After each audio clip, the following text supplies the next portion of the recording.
All right, everyone, welcome back to the Expanded Minds podcast. We got Jose Moralejo in the building. And yeah, so people that don't know Jose, you should because he's been a day one. He's been here. He was here for the fourth episode. I can leave a link down in the description where we talked about confidence. We talked about mastering your emotions, different spiritual stuff too. And you guys will find a liking towards that video. So leave a link in the description down below. And why not start out with confidence here? So we can dive into the foundations of what it means to be confident. And I like a point that you said in one of your videos where actually starting from nothing or even starting from the beginning of your even life is a good place to start to understand confidence. So can you begin to go into detail how starting from nothing, starting from scratch ties into your level of confidence, all those kind of details? Yeah, absolutely. Thanks for bringing me on, bro. It's been almost 3 years and here we are. The universe brought us together again. Oh, yeah. Yeah, so you're referring to, actually I did a whole YouTube video on this. I think you're talking about that one. Oh, yeah. And in that It's- video, it's the counterintuitive approach to unlocking godlike confidence. And so if you want to pop over to my YouTube, you can go watch that video. It's like a 60-minute video. And to be quite honest, look, here's the thing about confidence is that it looks different for everybody. So what a confident expression for me as Jose, Master Josie over here, is going to be different for you, Ezekiel, and anybody watching. It's like a lot of times I think when people think about confidence, they'll immediately think like Tony Robbins jumping on stage and like bringing some energy, or they'll think about like the loudest person in the room or like a rapper on stage or a singer on stage or something. And that's one version of confidence, right? But ultimately, confidence is really just about being completely unapologetic about who you are, being unfiltered in your speech, being calm and certain in any situation, whether it's business or whether it's social relationships, romantic relationships, and life in general, right? And so when you're a very confident person, it's just chill, like you're calm. You have like a present vibration. It's very stable. It's very warm, And when I mean going like back to the beginning, it's like if you think about like how even psychologically how humans develop, right? So all of us have subconscious programming. You have your conscious mind and your subconscious mind, just basic psychology. And so 90% of your life is being dictated by your subconscious mind. And so if you lack confidence right now, somewhere along the lines, you were instilled with a program, you were instilled with programming that took your confidence away. And I can prove this to you by looking at you as a child. Most children, right? Most children are extremely confident. And as psychology says, this developmental psychology says that the best time to instill confidence in a child is in the first 7 to 8 years of their life. Coincidentally, that coincides with like a lot of the religious teachings where it's like until you're 7 years old, you can't commit sin and whatnot, right? But whole other subject. But when you come back to when you're a child, that is when, as a parent, you need to instill maximum confidence in that child, and by virtue of leaning into the imaginativeness and allowing them to express themselves. And because what happens to most people is that they lose confidence because they go to school and their teachers tell them to sit down and shut up, and then they come home and they're asking all these questions and their parents are like just frustrated from work and all that shit, right? And so they tell the kid to shut up and like stop, just you can't do this, you can't do that. Then you get older, you start watching TV programming about how adults are supposed to behave and how they're supposed to act. And so basically by the time you're like 21, 22 years old and you're finishing university, you have a lifetime of programming that is teaching you to not listen to yourself, to listen to everybody else, to fit in. And so you have no confidence and you think like everybody else. And the thing is, if you think like everybody else, you're not thinking for yourself. And the matrix is making your decisions for you. And so, and I don't mean matrix as in like, we're all plugged into this computer, like in the movie, The Matrix, like Neo kind of thing. But it's that, I mean, that whole movie is really a metaphor for all of this. And so returning to your source of confidence is about reconnecting with that inner child while also integrating the adult perspective of responsibility and being strong, dependable, stable. Because yes, like kids are very confident. They don't take no for an answer. They're extremely curious about everything. They're very emotional, but they're very like, like if you put them out in nature, they'll probably like, they'll die. They're not self-sufficient, right? They have like no boundaries. Yeah. And so oftentimes the way I like to view confidence is like integration of heart and mind. So you return to the inner child and then you use your mind, your logic, your reasoning as like the barriers, like the bumpers, to not go off too much on the deep end, but to still honor that creative imaginativeness that is embedded with literally within our DNA. And so now once you actually like start to trust yourself and you have certainty and you're calm and all those things, then it's like, then you can talk about like social confidence and a bunch of different things. But yeah, that's really my main point. It's like I've observed so many people and I've observed children, right? It's like my 7-year-old nephew is the most confident kid in the world, you know, loves talking to people and all these different things. And that's because his mom like promotes that. His mom and my brother instill that into him, like, yes, speak, do these things, like say what's on your mind, and, you know, teaching children how to lean into that rather than suppress that. And we just happen to live in a world where it's just suppression. Yeah. Well, here's an interesting thing, though, is that when people conform to their social groups, right, there's a level of maybe unawareness when this happens. Sometimes we get in our own head and we don't necessarily see around us like everyone else thinking the same thing.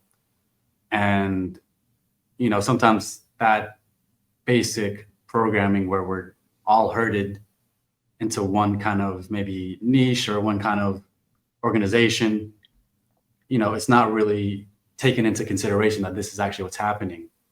So like, if we're going to start to maybe unpack some things too, like how can someone be more aware of their environment? What are maybe some cues that maybe you can go into? Like, you know, how can someone really wake up and be like, oh shoot, like we're all in the same boat here. And like, okay, how can I begin to separate myself a little bit from what's going on around me and make my own decisions and think independently from the crowd? Yeah, life will do that to you. You know, like anybody who desires to live a free life and to have abundance, and I'm not talking about just like financial abundance. Obviously, I'm an entrepreneur, so I tend to talk about that, but it's really the abundance of life, the abundance of energy, the abundance of mental bandwidth, the abundance of fulfillment and presence and all these different things, right? When you start to wake up to this, when you start to realize that most people, like if you just look at 99% of people, 99% of people are always complaining about their reality. They're complaining about their life. They're complaining about they don't have enough money. They're complaining about their partners, all these different things. And so if you're a person that intentionally and genuinely desires to live a life of freedom where you can do whatever you want on your own terms, well, it's like you'll naturally start to wake up to the fact that most of the groups that you're a part of, they have no confidence. They have no, and even if you want to talk about this from the spiritual perspective, they have no spiritual sovereignty. That's why they can't think for themselves. That's why they let other people do the thinking for them. And, you know, you'll see events all the time that happen throughout the world, like current events and shit. I mean, 5 years ago in 2020 didn't teach you anything about like how people are just so overwhelmed by all the decisions that they have to make and how they let other people make decisions for them. Well, I don't know what to tell you. Not you, Ezekiel, but like anybody hearing this, it's like if you didn't learn anything about how societal programming and pendulums, you know, like from reality transurfing work, and how they're literally trying to psyop you into thinking the absolute worst. They keep you in a state of fear. They keep you in a state of anxiety. Well, it's like, I don't know what else to tell you. You know, it's like, you know, there's a reason that, you know, Dr. Fauci is getting preemptive pardons because they knew exactly what was going to happen to him as soon as the right people, I wouldn't say the right people, but the people that are more in pursuit and more aligned with the truth regain power. And then we would have seen what would have happened, but I guess we'll never know. My point being though, is that eventually, like there needs to reach a point there where you're just like frustrated with life. You know, like I think every conscious being, the reason that they become conscious in the first place is because they have they become like so disgruntled with their reality to some degree, whether through pain, whether through not getting what they want, whether through failure, whatever the case might be, or trauma, whatever. And eventually there's like that mustard seed of faith that's talked about in the Bible, that mustard seed of faith of seeing yourself in better circumstances, seeing yourself in more power, seeing yourself in closer connection with God. Eventually that just cascades into a spiritual path where you enlighten to your own power, your own truth. And when you start to become that person, it's like you don't even want to associate with normal people. You don't even want to be like a part of a group. You are a God. Every single person has God and the power of God's consciousness deeply embedded within you. And the more you awaken to that, the more you realize how crazy the system is in the first place and how most people are psyoped. And, it is what it is, Yeah. And we can go into maybe topics a little bit later into the, maybe what's going on, or maybe it's off-camera conversation. But no, we keep it all on camera, bro. Let's keep it rolling. Oh, okay, yeah, fuck it. Yeah, no, I could keep this on. Yeah, for sure. Just want to know where you're at with this stuff, because I'm all open. People hunt you down. People are a little. Come find me. They got to know where I'm at. We just talked about that. We just talked about that before. It's like no one knows. No one knows. But okay, language. We can also throw this in there in terms of being aware of your social circle, right? Because everyone's going to say a certain term or phrase and put a lot of emotional energy into, certain inside jokes, all this kind of stuff. So there's a certain language in which your community, your culture, your small groups that you're in, certain way that they talk and conduct themselves. And watching your speech and what's coming out of also people's mouths can also be important in terms of understanding where you're at. But also, words can also be illusory as well. You can get lost in the speech of others and lies and things like that. So in terms of language, how can we begin to understand the mindset of other people around us and how they talk? And then when it comes to you, how can you then gain the power to change your language and speak something else so that your reality can change? Because that's very, like, to change your thoughts is almost, for some people, it can feel very hopeless. Like, you'll say out of your mouth, I'm wealthy, but it's like, it's weak. It's not, you don't feel congruent with yourself when you say that. And everyone else maybe around you also may, when you try to affirm something else, it's like, don't say that, or that's not part of the code, so how can we begin to understand language within these groups, and how can we utilize language to our advantage? Yeah. No, look, like, language dictates your reality. Like, the words you use and the cluster of words you use to describe your reality, to describe yourself and to describe your life, is determining the kind of physical reality that you experience. And even if you think about this, right? Like, I often say this, how do you create words? How do you put words together? You spell them. And what is a spell? It's magic.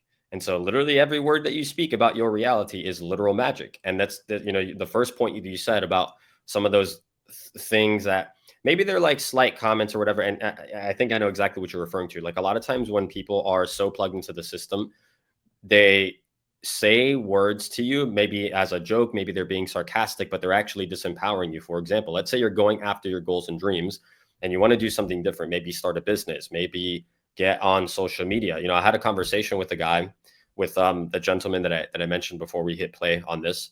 That guy, I spoke at his seminar a few months ago, and there was a guy in the audience who was like, man, like, I know exactly what you're talking about, man, and I'm going after it. Like, I really want to, embody this confidence that you're talking about. But, I'm posting on Instagram and I'm starting to get some traction or whatever. But, then I hang out with my close friends and they're all telling me like, yeah, your content's getting annoying. And they're kind of joking, but it still hurts, what I told them, I'm like, bro, those aren't your real friends. Like, I'm sure you guys have like some commonalities, maybe a common past and whatnot. But also, look, at the end of the day, a common past doesn't equal a common future, And I'm not the type of person that's like, fuck all your friends, like, like like go on a tear.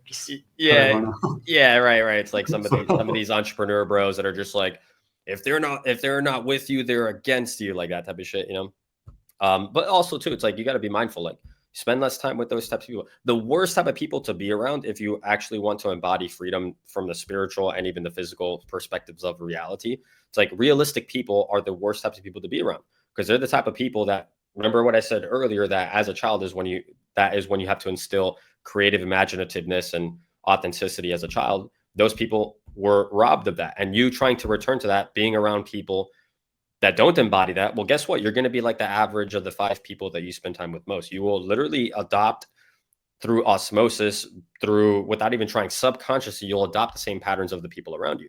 It's like, and so if they're disempowering you by saying, oh, that's unrealistic. Oh, no, you can't do that. Oh, just go do the safe thing. Oh, the content's getting annoying. You shouldn't be doing that anymore. Oh, that thing is really risky. You're probably going to fail. Why even try to do it? Oh, no, you shouldn't go approach that girl. She's way out of your league. Oh, no, you shouldn't start going to the gym. Who do you think you are? Arnold Schwarzenegger, like anything like that. It's like, you have to eliminate that out of your entire awareness, out of your entire perspective of reality. Why is this the case? Well, it's because if you understand, like, we'll tie this in with language. If you understand like manifestation, right? When you manifest something, when you manifest a greater reality for yourself, it's not the affirmation of the word of like, I am wealthy, I am confident, I am beautiful, like that. I've never been an advocate for affirmations, because I know exactly what you're talking about, where you tell yourself like, I am rich, I am confident, and like you say that till you're blue in the face in the mirror, Yeah. and then you look at your life, and I'm like, oh shit, I have like $10 in my bank account. Oh shit, like I can't even like put sentences together, And so affirmations, a lot of times, it creates a cognitive dissonance, which is disconnecting. Cognitive dissonance is it's essentially there's a disconnect between what you're saying to yourself and what you're actually experiencing, which creates a bigger gap. When if you were just honest with yourself, like, yeah, I don't have money right now. My intention and my goal is I want to manifest a greater reality for myself. And right now I ain't living it. That's okay. And the reason that that's okay is because if you understand even how like reality is broken down into 3 layers. There's a physical reality, which is what you observe with your senses, like your present circumstances. There's the mental plane, where the thoughts that you're thinking, and then there's the spiritual plane, which is your vibrational frequency. And when you start to say these words to yourself, you're trying to force your physical reality to conform to a word or a thought. But the thing is, you haven't made the change in your vibrational frequency, which is a construct of the beliefs you hold to be true about your reality, how you think and feel about yourself, your emotional mastery. And so saying these words is like, think about it like this. It's like a baby trying to fit a square peg into a round hole. There's a common example that I use. I think I even used it in that video, that 60-minute video about confidence, right? When a baby is trying to put a square block into a round hole, it's like, so you have a square block, and it's like jamming it in, and then it's like the baby gets frustrated. It's like, well, like it doesn't fucking work, like the baby gets frustrated. It's like throws it on the ground, throws a little tantrum, right? But if that baby was a little bit wiser, and when it does get a little bit wiser, it can take a step back and realize, oh shit, there's a square hole right next to the round hole. And then it easily places it in. Reality is very much the same way. And so you're here like, I am rich, I am wealthy, all blah, blah, blah, blah, blah, right? But your mind, the deeper layer of yourself, your vibrational frequency, your subconscious mind doesn't actually believe it. And so a lot of this revolves around the beliefs you hold to be true about your reality. And over time, you can reprogram your subconscious mind by changing the verbiage of the words that you use to describe your reality. And if you are still around people that are disempowering you, it's like literally stealing energy out of your vibrational frequency, and it keeps you in a low vibration. This is why I'm an advocate for changing your environment, right? If you don't like your environment, figure out, like, just get really resourceful, get really creative, and go to an environment that actually supports you at your best, that actually supports you in your freedom. And so, and language is literally dictating your reality as well, right? It's like, you know this very well, Ezekiel, right? It's like your entire reality that you experience is built on relationships and associations. And so we can go deeper into that. There's a rabbit hole. The rabbit hole goes deep, as they say in the Matrix, right? Oh yeah. Well, I want to also bring up how people spark change, because when we go into language and that whole realm, and you work with clients and you mentor them, help them scale their businesses, help them with their confidence, and you start to peel back the layers, and you start to see the different things they tell themselves. And it's probably, from your experience, it's probably like different for each person. So maybe can you go a little bit to specific examples of like language that people would kind of affirm inside of themselves, and what was the moment, or maybe some of, you could say, the magical words, or you could say, what's the thing that sparks someone to change? What are some examples of change based off of them changing the language and using the right verbiage, or nouns, whatever it could be? What are some examples of someone implementing the right language to spark a change and for them to take action. Is there any cases like that, or is there any particular? Yeah. So would you go into detail? How much time you got, man? I got unlimited cases. Yeah. I'm not wearing watches. Gotta watch on. We got shoot. We got plenty of time. It looks like we got the naked wrists. Yeah. Yeah, bro. I got plenty of. Yeah. So I'll give you a very, the first one that popped into my head was one of my clients, Sean. He's a very good friend of mine now. Sean is he runs a vocal coaching academy, and he'd been doing it for years. And he was, I remember when I started talking, I met him at a seminar. I spoke at the seminar. He came up to me at the seminar like, yo, I love everything that you're talking about. I need to work with you. So he starts working with me, and he starts telling me about like some of the challenges that he's running into. And smart guy. That's the thing too. It's like, it's really interesting. It's like the smartest people are always the ones getting in their own way. Right. It's like, so like a lot of times when you're an intelligent, but like high IQ people, and I used to be like this myself, I have about a 135 IQ. And, I have clients that are like 150, like super geniuses and shit like that. But a lot of times when you're really smart, but you have negative programming, that mental bandwidth is literally being just 100% used up. Think of it like if you ever had problems, I'm sure everyone's experienced this, where like you're downloading new files and shit, and then your computer is just, it's full with data, and you have to start like organizing shit and deleting things that you don't use anymore, and it's a pain in the ass and all this different stuff. Your mind is the exact same way. And when you have negative programming coupled with a high mental bandwidth, all of that bandwidth is being used up on the negativity and on the bullshit, right? You view your reality as like something that's attacking you, and I can't figure things out, and it's just so difficult, and this person fucked me over, and there's all these haters and all that shit, right? And so your mind is focused on all the lack of opportunity. But when you flip the script on that and you start to focus on how much opportunity that you have, and you start reacting differently to your physical reality, that alone changes your vibrational frequency and attracts better circumstances. And Sean is literally like the perfect example for that. He was running his vocal coaching academy, barely scraping by, like, barely covering the bills. He's got a mortgage. He's got a girlfriend. He's got all this shit that he wants to do. And he's not it's not scaling. It's not scaling. And so we start working together. In the first month of working with me, he had his best month ever. He did 72K in the first month of working with me. What happened? What was the change? Well done. Yeah, well done for him. Yeah, of course. And I guess me too, because I helped him there. But both of you guys. Yeah, I don't like taking credit. Like it's all them, But I'm just the messenger. I come with some energy. I impart the energy and let the universe, let Jesus take the wheel. I think that's Proverbs 26:20. I don't know. I'm talking shit, but Jesus, let Jesus take the wheel, right? That's a biblical quote. Proverbs. Yeah, even though Proverbs came before the New Testament, but in any case, that's exactly what happened. So what I noticed immediately with Sean was the fact that although he was very intelligent, he was a pretty confident guy. Like you would, if I saw him on the street, I would think he's like a pretty successful guy. But he was getting in his own way because everything was extremely difficult. It was like pushing a boulder up a hill rather than pushing it down the hill.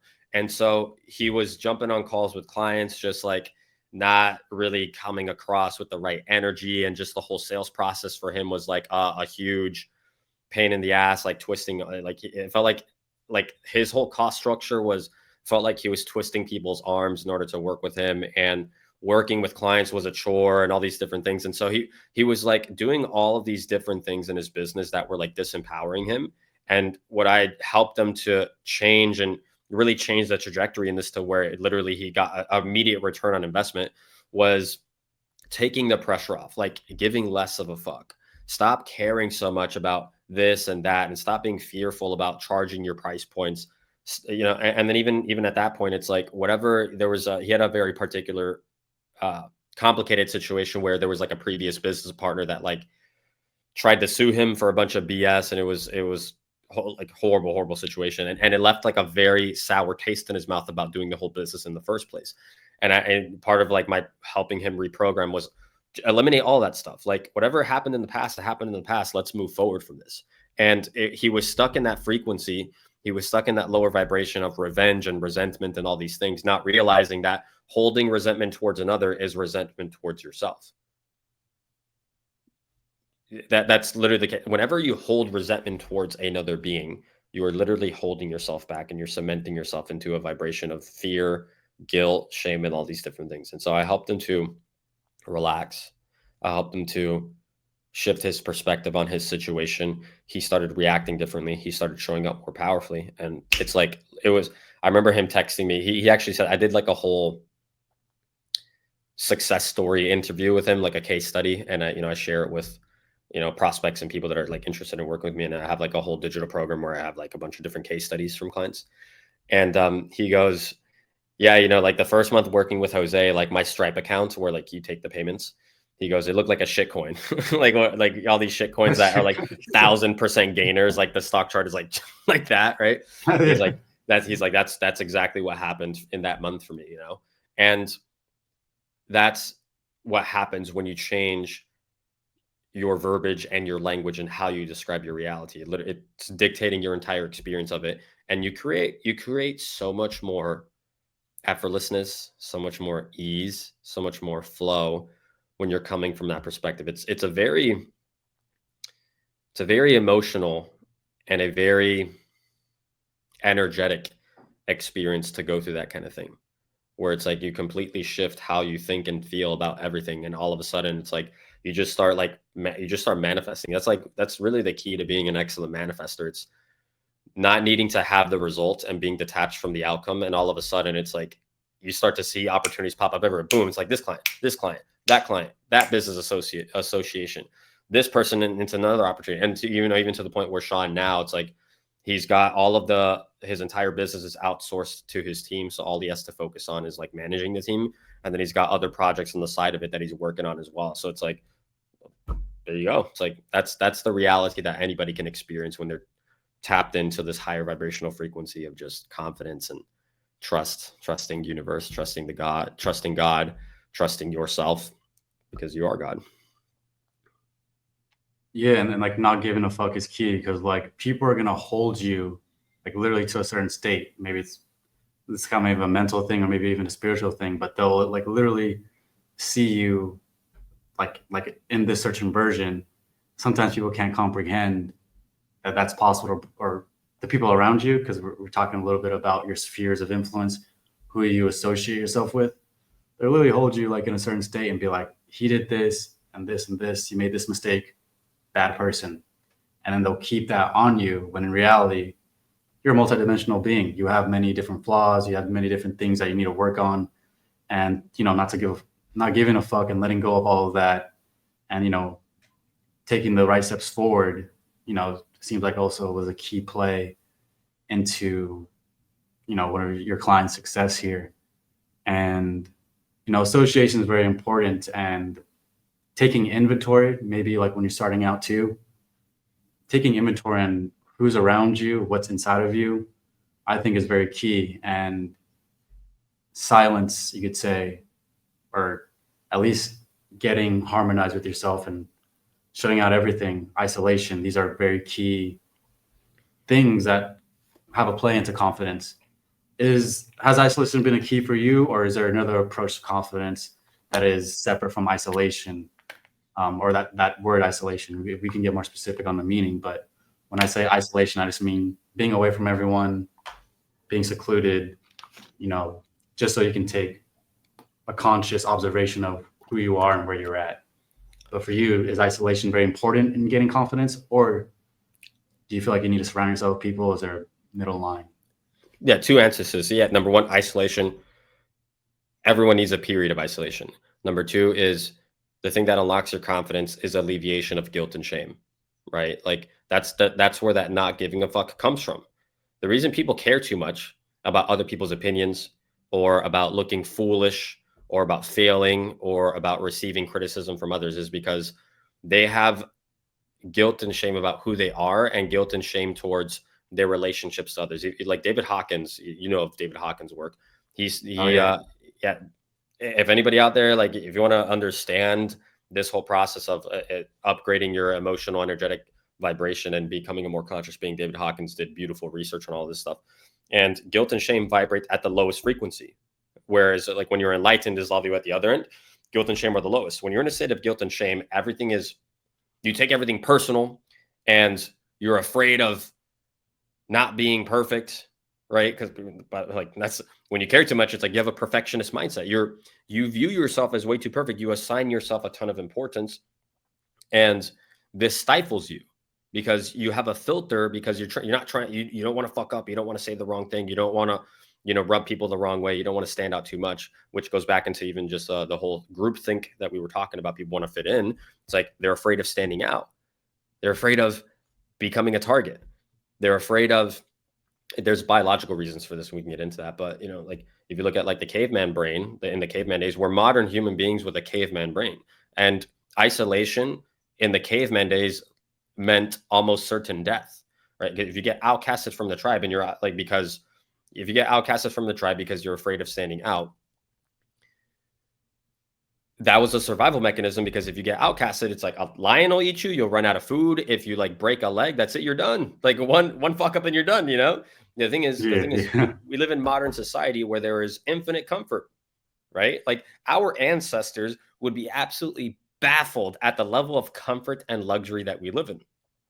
And yet here you are, here are people complaining, and we're more depressed than ever. We're more, disgruntled with life. We're more spiritually disconnected than ever. And yet we have more comfort, more luxury, more wealth than all of our ancestors combined.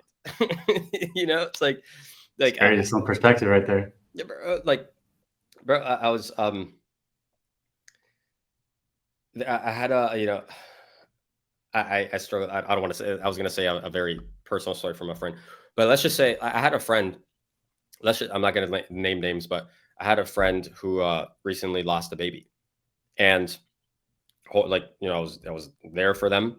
And one of the things that like helped, it very painful, but helped change the perspective of like, bro, like 200 years ago, infant mortality, it's like, if you by the way, everyone had like 8 kids, 10 kids and shit, you know, you lived in a farm, you just pump out babies like crazy, right? You lose like 4 of them. It was like pretty common. Like you just lose kids all the time. And even today it's common, just people don't talk about it as much because it's a very touchy subject. Because, you know, as we know, it's like, you know, Western society has a very terrible relationship with death. But my whole point here being is like the alleviation of guilt and shame by understanding like a little bit of the psychology and why you're afraid to stand out, why you're afraid of looking foolish will help you to like step into more confidence. And the second thing about isolation, right? It's like, I'm not an advocate for like being lonely 24/7 kind of thing. You don't want to put yourself on an island, because there is tremendous spiritual growth and even physical reality growth by having the right people on your team. But also it's like, you'll never give yourself a chance to think for yourself if you're just 24/7 constantly surrounded by people. It's like you can't know yourself while blending in with the crowd. You can't know yourself if you never have time to think and to embrace silence, which, by the way, this is like one of the toughest things for people to do. It's I remember seeing this Instagram reel. A guy was going around asking people like,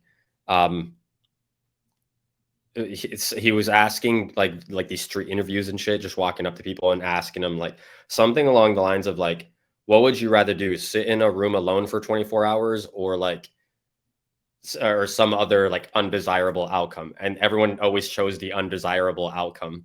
I forget exactly what he specifically said. Yeah, it was like something that like sucked, but they would rather do the thing that sucked more than sitting in a room alone because they're afraid of their own thoughts, you know?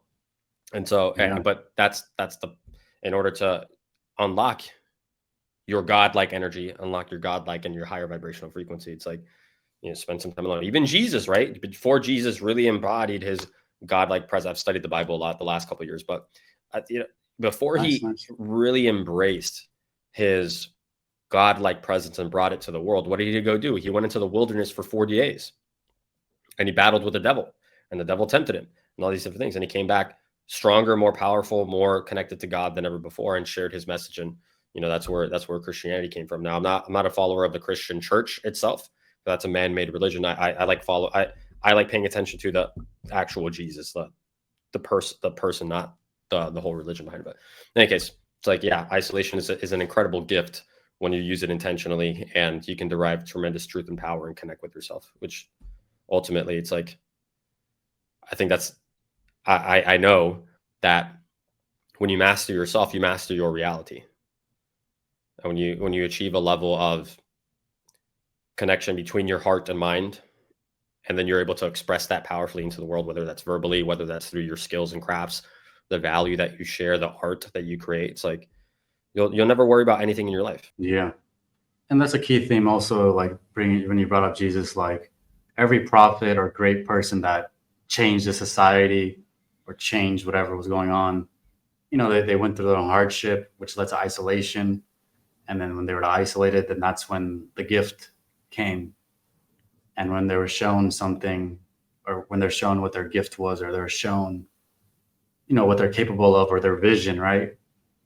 Then that's what they went off of. They had an illuminated vision, a clear headspace, and they acted upon that with such execution that it changed whatever things were around them. Like even at the level of just speech, when they say something, it changes, you know, and that shows different levels of mind that you can achieve, you know, by simply, you know, getting clear on what your gifts are, getting clear on what your vision is, things that you also help people with getting aligned like that. So it's very crucial. Well, yeah, look, the words you say don't matter all that much, you know, and even psychology supports this, right? There's different studies around communication between humans, and the percentage is up for debate, but it's anywhere from like 60 to 95% of communication is nonverbal. Some studies cite 93 is like the high end that I've seen, and then the lower end is 60. So if we just take those numbers, 60 to 93% of communication is nonverbal, not verbal. Verbal only accounts for 7 to 40% at best, right? And so the words don't even matter. As a matter of fact, like when you care less, again, care less, stop giving a fuck. When you care less about how the words come out themselves, and you focus more on being present, taking a moment to like process what you're going to say and just speaking from the heart, it's like the words come out beautiful anyways, right? And that ability to unlock that and share that with the world, you'll never unlock that unless you go through the trials and through the tribulations of connecting with yourself. And, you know, like think about the hero's journey, right? Every good movie, every good video game, every good book, that there's a hero that saves the day, that becomes this being of light that brings so much love and energy and godlike presence to the world. Was it just that they just woke up one day and it's like, yep, here we are? No, like all of them. As a matter of fact, the better the story, the harder the journey. You know, so like, you know, a lot of people out there that like they say they want to be successful and free, and they want to inspire other people. They want to help all the people that they can. And yet they aren't willing to tolerate the pain. They aren't willing to tolerate the uncertainty. They aren't willing to tolerate the confusing aspects and confusing moments of life. It's like, that's like hardship and difficult moments where you have no idea what's going on is literally God-given guidance. That's God giving you the strength, right? I've heard Alex Hormozy say this. It's like, I asked for strength, and God gave me difficulty, and God gave me tough times. I asked for wisdom, and God gave me complicated problems to solve. I asked for, you know, and that's, you ask for anything that's greater in life. Well, there's going to be some aspect of that journey that's going to be significantly harder than other people, but that's exactly how you become exceptional in the first place, right? Fuck being average, fuck being normal, you know, and not like in the entrepreneur bro way of like, not like in the entrepreneur bro way of like, I'm successful and I have to like validate my ego and shit. No, I mean like some of the most exceptional people that I know, they're not millionaires and billionaires. Some of the most magical people that I know that are the most inspiring people, you'll never see them post on Instagram. They're not famous, you know, but they're the most powerful, magical people. And I know, and I feel, and I talk to God all the time. That is what it means and what it feels like to be connected with God. It's like you live an exceptional existence, not just in the physical reality, but in the spiritual realm, the deeper layer. And subsequently, interestingly, synchronistically, when you master that spiritual plane, it's like the physical reality becomes bendable. You can bend it to your will, whatever you desire. Yeah. And maybe one last thing I'll bring up around the associations as well, which this is an interesting observation because I've meditated with people in person and also sometimes online. But this specific time in which it happened, I was in a room with a few people, and I'm very in tune. So as I was guiding the meditation, and as we start going down, let's just say I was talking to someone at a certain time, and I could sense their field, and there was some aspect of their energy where it's like, oof, like that could be dangerous, or this person, I don't know what they're up to behind the scenes. But as I'm guiding the meditation, this is just my belief, but I can feel them kind of project themselves as I'm meditating. I can feel just like almost like the astral projected into that room. And one person that was in the room with me, he's very spiritually in tune and he can sense energy. So in his head, so as the meditation is going, I'm like, hey, do this. But behind the scenes, I'm like, I can feel this person popping up as I'm guiding the meditation. And it's kind of like making me a little tense. And then I also intuitively sense right away this person's also feeling it, but I don't think he knows that it's that. So, I'm guiding the meditation, and it's like I can feel like he's tensing up. And then after, since he's very open with the stuff, and I can tell him some stuff. I was like, so when you were meditating, did you feel a little like tension, or like when things started to calm down and get settled, did you feel something inside of your body? He was like, yeah. He's like, what the hell was that?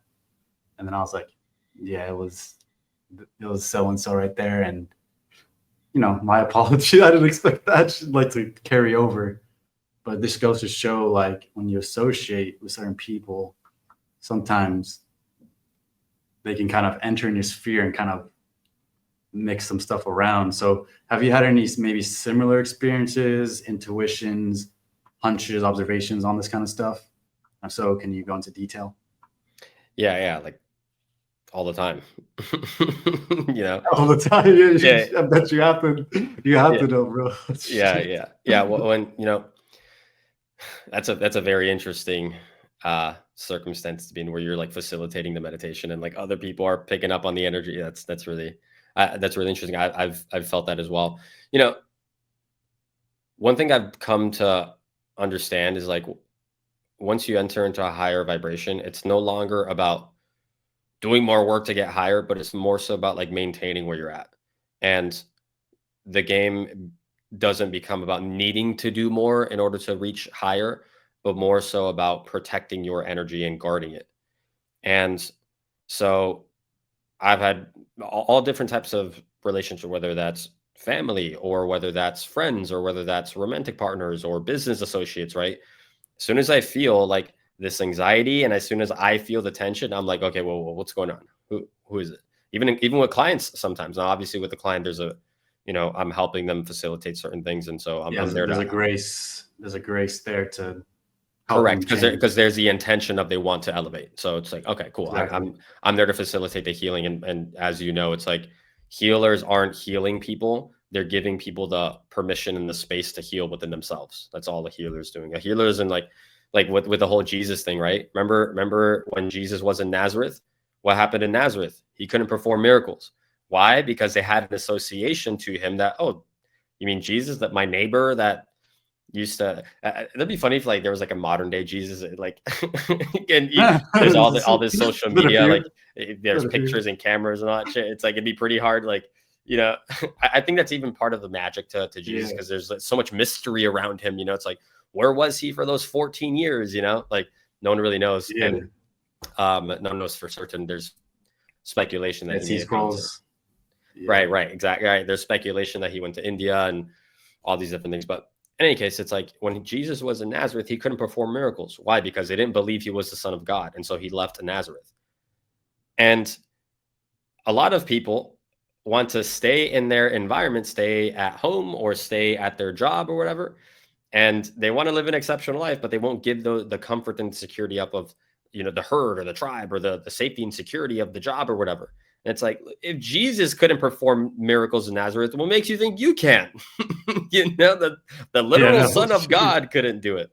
And and so he went to other places that actually, because guess what? Guess what he said? It's like, it's not me that's healing you. It's your belief in me that does heal you.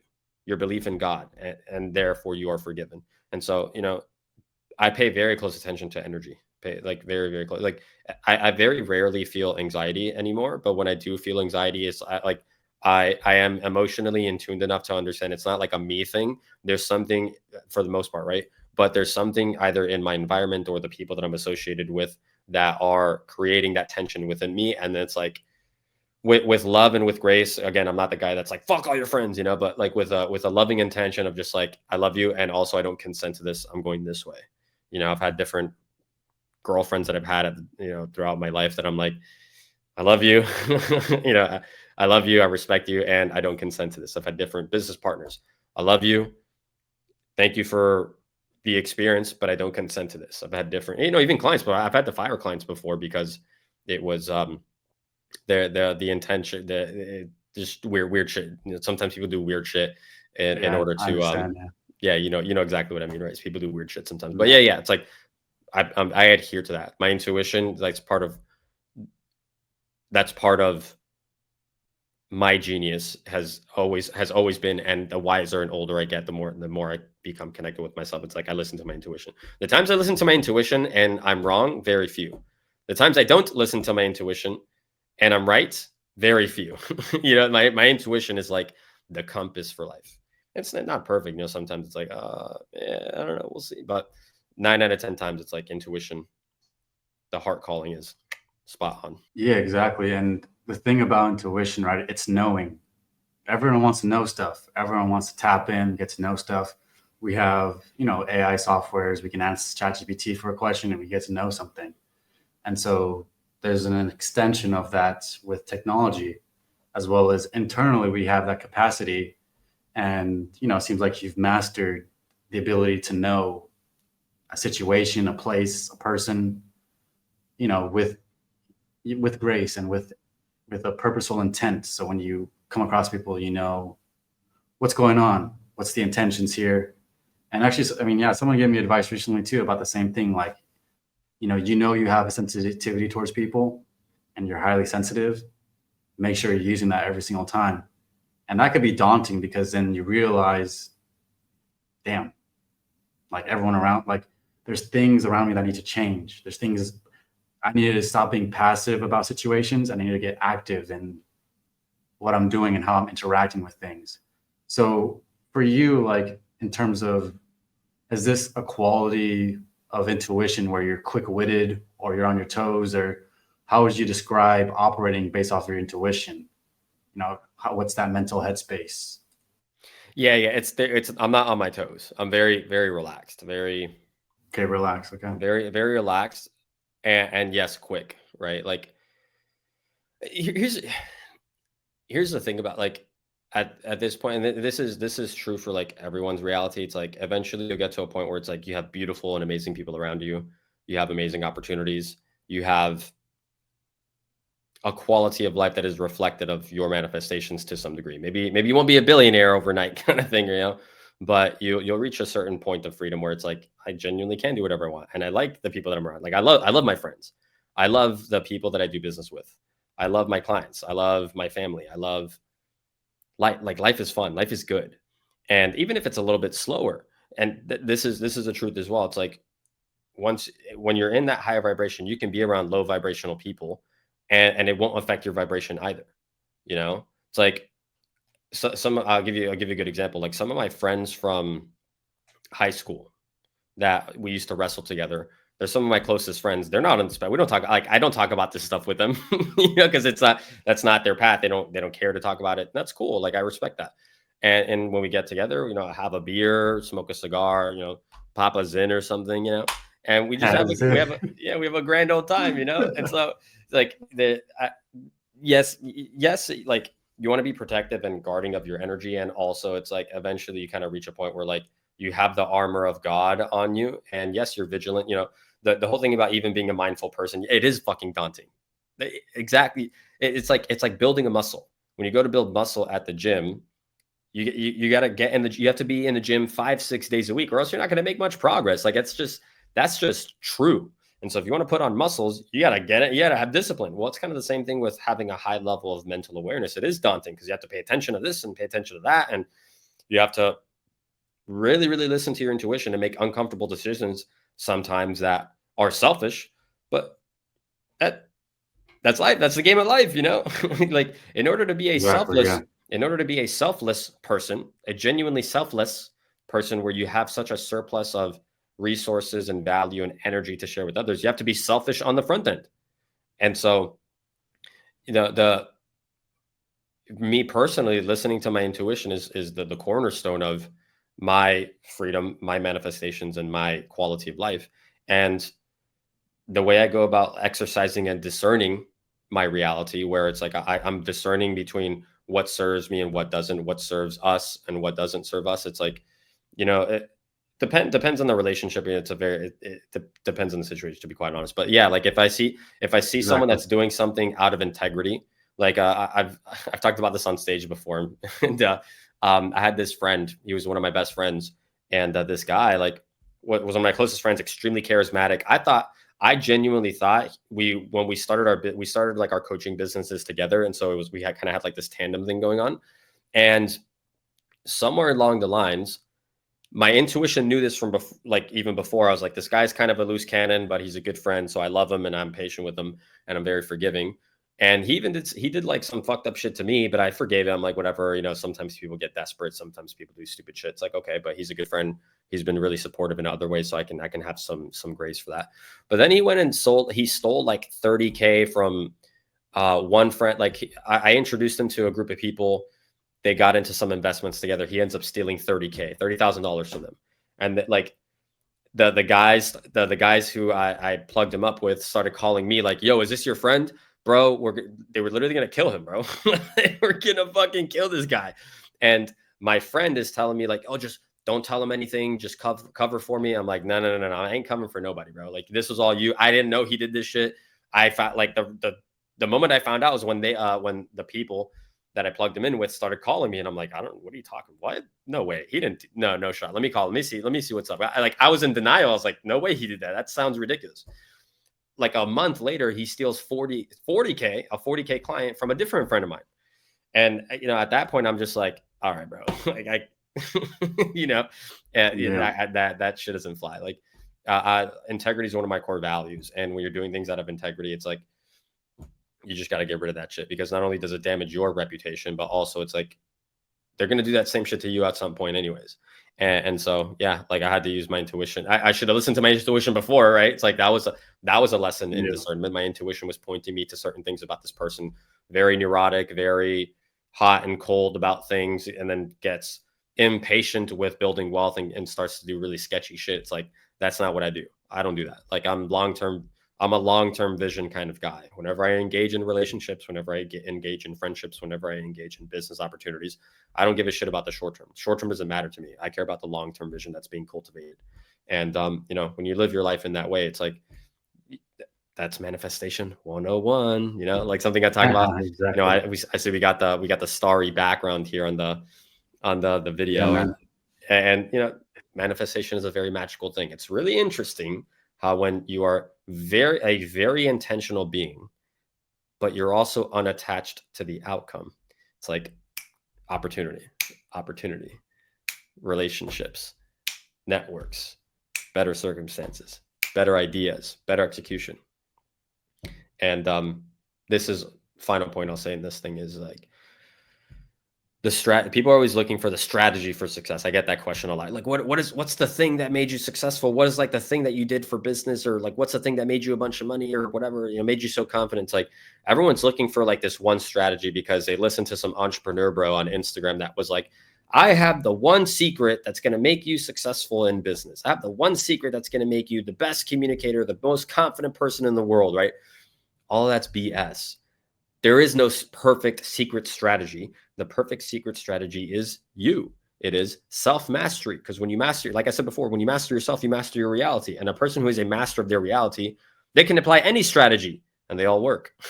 That's the funny part. But that's the thing that most people, because they're like in this limited perspective and they're looking for that one quick fix, right? They're not patient with themselves. They don't have a long-term vision. They're looking for the magic pill that's going to solve everything overnight. And the process of self-mastery is a lifelong journey. As much as like to call myself Master Josie and all that shit, it's like, I know like the process, there's more layers of self-mastery to get to. There's more and more and more to get to, so that's what your intuition will tell you. Exactly. I mean, you kind of have to understand that everyone's in a process, like everyone's moving, and everything's changing for the better, for the worse. So there's definitely different processes that are going on in your subconscious mind, bringing that up too, like your subconscious taking information, process, and everyone's kind of constantly processing information, data, things like that. And, you know, talking about short-term and long-term wealth, these are processes that start to occur. I mean, these are things I really have to think about. You know, are you going to be a short-term person, get those quick fixes, or are you going to really see things in a long-term kind of way?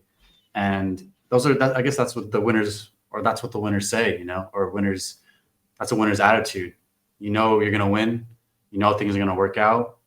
Let me sit back. Let me just sit back and watch the show.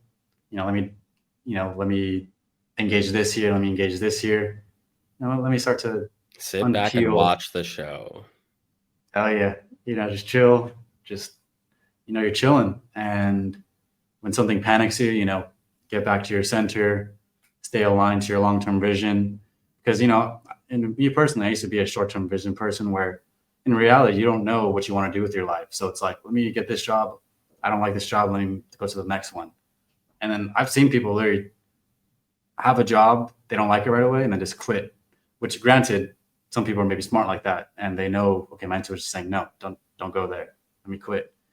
But in the grand scheme of things, when you're building wealth and acquiring assets, sometimes there are challenges and different ways you go about, you know, gaining stuff like this. And you have to challenge yourself to be able to push what you can do and how you obtain different things. You know, there's different creative ways in which you can obtain wealth that are not common to what everyone else is thinking, or, you know, stuff like that. So, I mean, I'm glad you brought the short-term vision, long-term vision, and also exercising the muscle of intuition, because as you're watching this process unfold, you have to have that strength of like having a centered focus. Like you have to have that strength there to really hone in on what's the target and to hit it. You know, that's kind of how we're moving. Yeah, You know? like that whole thing. I like what you said there about like it all comes from what frame of reality are you coming from? Because the person who gets that job and is just like shiny object syndrome, I'm going to move on to the next one. And the second person who gets that job and very quickly realizes this is misaligned, it's the same action, but it's coming from totally different frames. Whereas person number one, who's like jumping to the next thing because they're just ADHD and like this isn't gonna the next one. You know, people do this in relationships, right? Relationship after relationship after relationship, and then they wonder why they can't find good people or good relationships because you just keep jumping from one to the next to the next, next. That person coming from that frame of reality is like they're the victim of reality. Oh, this job did this to me, or this person said that to me, and so they're in this cycle and they're just perpetuating the cycle when they actually haven't done like the deeper work. But then the person number two, who same circumstance, but it's coming from a different frame, and it's because they hold themselves to a higher standard. Oh, I see the way that this person operates. I see the way that this business operates and how the people here are, and it's just misaligned with who I am. That person is going to very quickly find that the next opportunity that is the perfect fit, right? And the one that actually helps them to cultivate a greater life and a greater lifestyle. All of it stems from the frame of reality that you're coming from. When you're a high vibrational person, it's like you have that intuition, you take action on it, it's done. There's no residue to it. There's no like this big lag where it takes years of processing in order to get past it. It's like, no, like on to the next opportunity. How does social hierarchy and maybe even deeply ingrained psychology from, you know, having a tribal mindset, how does that come into play when someone is seeking to navigate their reality and find what they're looking for? Because, you know, there's maybe different authority figures, there's different people that are above, quote unquote, when you're at the bottom, you know, they're above you in a way. And so how do these kind of hierarchies come into play, and how does your even wiring at a baseline level trick you to kind of, or how does your biology kind of help you navigate reality? And then also, how does hierarchies also direct you, and how can you also find your place within these hierarchies?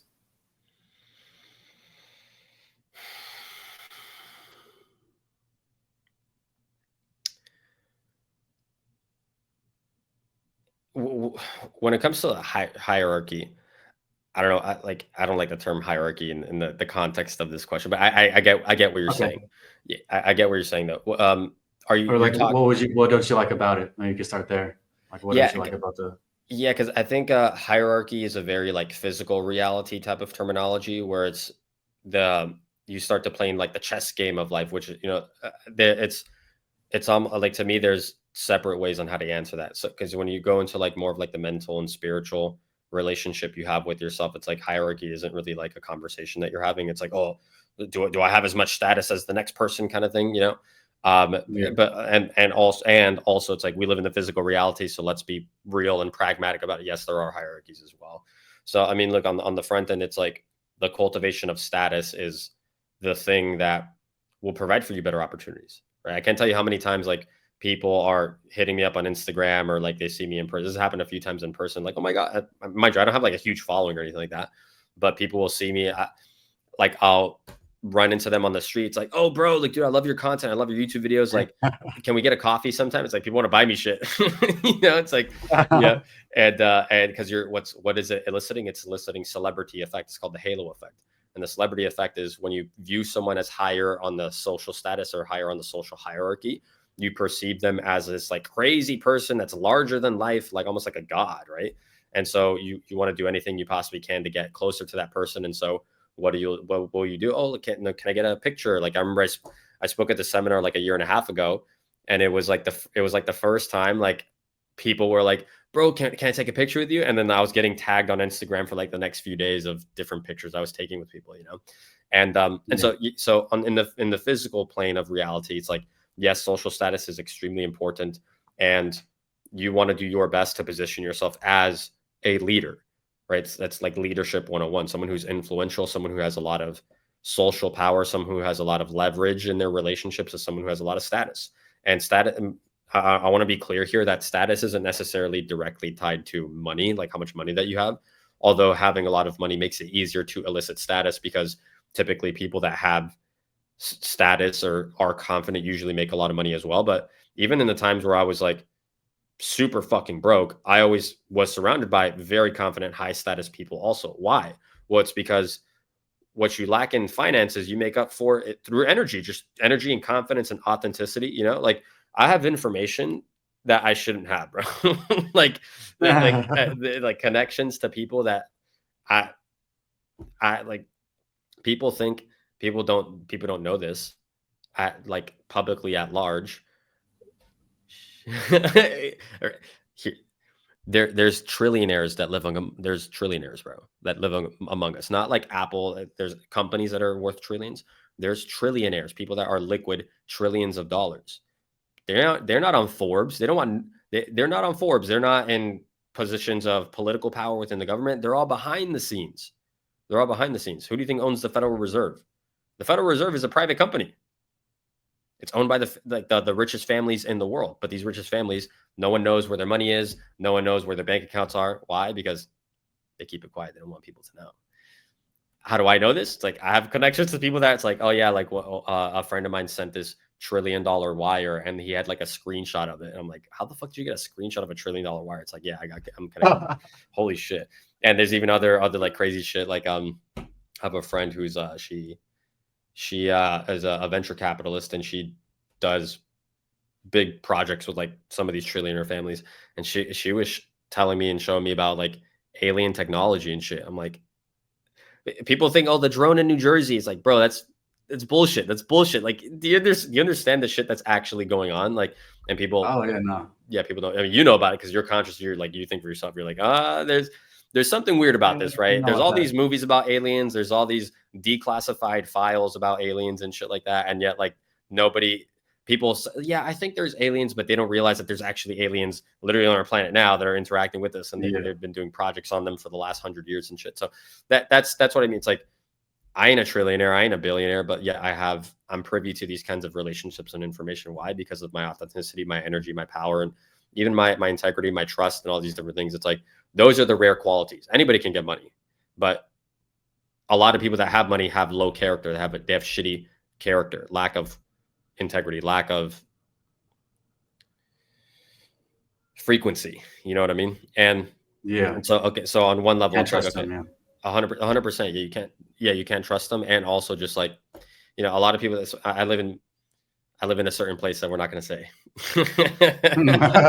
And in a certain place, and in this certain place, there's a lot of people that have money, but super low frequency. All they care about is the watches and the cars and the house and all that stuff. And those things are great, amazing stuff, but they lack depth.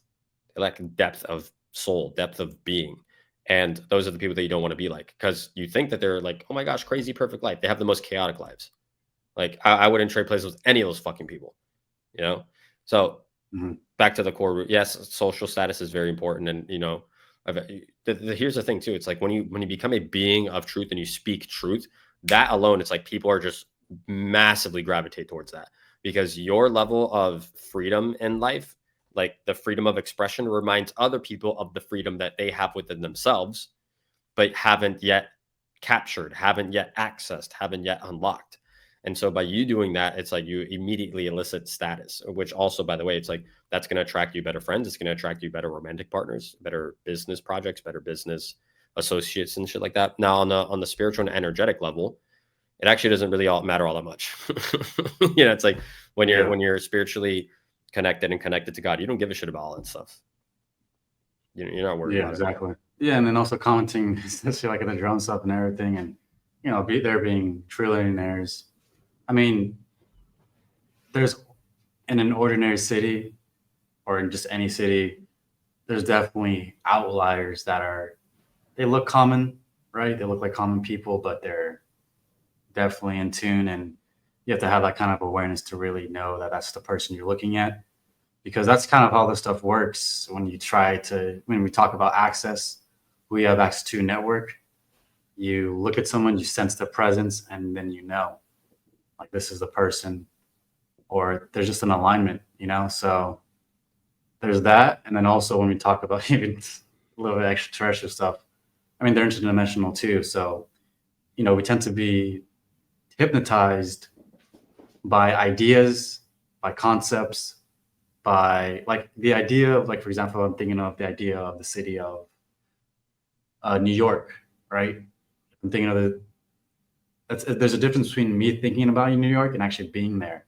And then when you're actually there, there's multiple layers to that city that, you can start to look into and peer into in the form of actually self-exploration. Like you actually explore different abandoned places, blah, blah, blah.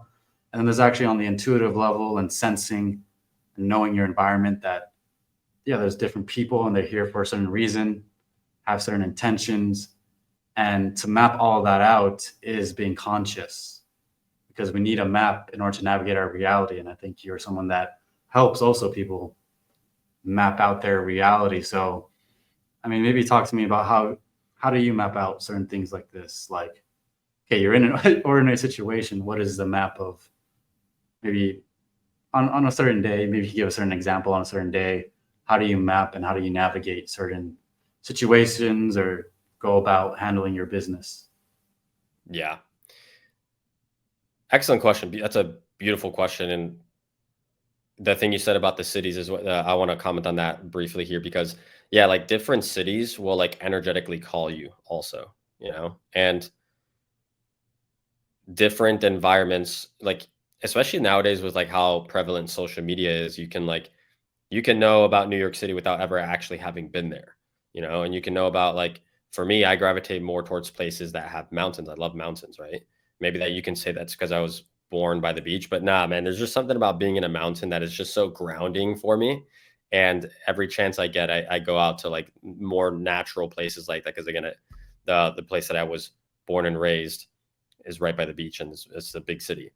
And I love nature in that way. And so different places around the world, not just like geographic, not just like topographically, but even like different parts of the world. Like for a long time, I had a calling to go to South America, and then I went down to Argentina, and I realized I don't really care that much about this, So it called me. Then I got there, and it was a totally different experience of exactly what you just mentioned, right? And I'm like, yeah, this place is cool. I'll definitely come back at some point. But I'm like, meh. It's like, meh.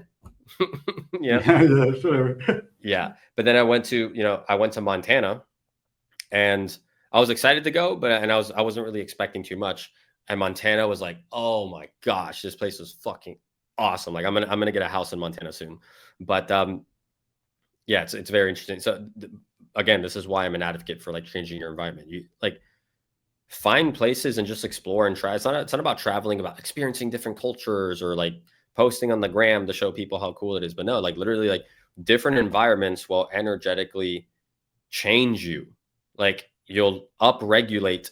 If you look at like the study of epigenetics, you will upregulate certain parts of your DNA that weren't activated before, which means that your nervous system, the way your neurochemistry, the way your brain works, functions differently. And that alone can unlock levels of genius and opportunity and clarity and precision within your physical reality that provides for you the foundation for more, you know? And that alone, like you want to talk about like mapping out life. It's like, that's the map. You know, I can't sit here and tell, this is where I differ from a lot of the other people that facilitate any kind of transformation or share knowledge or drop wisdom, is that, and this is also why I'm not like the influencer type, because the people that become famous influencers in any kind of like coaching consulting space are the ones that like, here's the answers, like you see like numerology popped off last year at some point, and it was like, oh, you were born on this day, so that means this is your life and this is your life path and shit like that. And it's like, you know, at the end of it, like all these are just different tools and different resources, but I find it very inauthentic to say that you were born on this specific day, so that means this is your life path, and there's nothing, because there's just so many variables in life, and realistically, a lot of these tools are just permission slips, right? So like, let's say, you know, when I found out about my life path number, I'm like, oh, I kind of like that one. I really do like it, right? My life path is 8, and I'm born on a 28 day. And so people born on a 28 day and people with 8, people born on a 28 day are, put it this way, like 6 of the top 23, 24 billionaires on the Forbes list are born on a 28 day. Elon Musk, born on a 28 day. I think Zuckerberg or Gates or something, born on a 28 day. There's a bunch of other very famous and successful people that are born on a 28 day. Then 8 life paths. 8 life paths are also same thing. Wealth. It's like the number of wealth and the number of karma. And so it's like, when I found out that was my life path and the meaning behind my birthday, I was like, fuck yeah, you know. But what if I had, you know, but what if I had something else, you know? Like, point is, it's like a lot of these tools and resources are simply permission slips that give you more evidence of your reality, but it's not necessarily like a map for life, because allegedly, according to numerology, 9 is like the fuck up number. And I know people have clients and shit that are 9 life paths, very successful. So it's like, you know, what gives? So mapping out your life solely depends on you. Like, that's why I'm an advocate for self-mastery and creating your own life, creating your own map, right? In reality transurfing, there's a chapter on this, and it talks about living by your own credo. Make your own rules. Remember, you're a God. You are a God in human form, the same way Jesus was. We are all Jesus. All of us have that same power deeply embedded within us. And when you master yourself and you do the deeper work of healing your past traumas, connecting with yourself from a higher level perspective, cultivating a life purpose that serves others and creates value for the world, living in respect of your highest truths about your reality, because you've done the deeper work of thinking for yourself. It's like that your map for life, you develop it, you create the map. You create the map. But what do most people want? They want to be told what to do. People just want to be followers. People just want to listen to someone who's going to tell them, oh, like something that feels real nice, but doesn't actually have any practical world reality. So okay, again, like numerology and astrology and all that stuff, I do adhere to it to some degree, but I'm not I'm not talking about it like it's the gospel. Like, you'll never hear me on Instagram, or like you'll never hear me posting a whole YouTube video on the here's your horoscope reading for the day. It's like, I don't know, bro. It's not the shit that I do. Yeah. What cultures, that you've been to, like, what kind of things have you taken away from your travels and stuff? Like, what do you resonate with certain people, like their kind of ideas and values and things like that? Like, what kind of have been some eye-opening experiences traveling different places? A lot, many.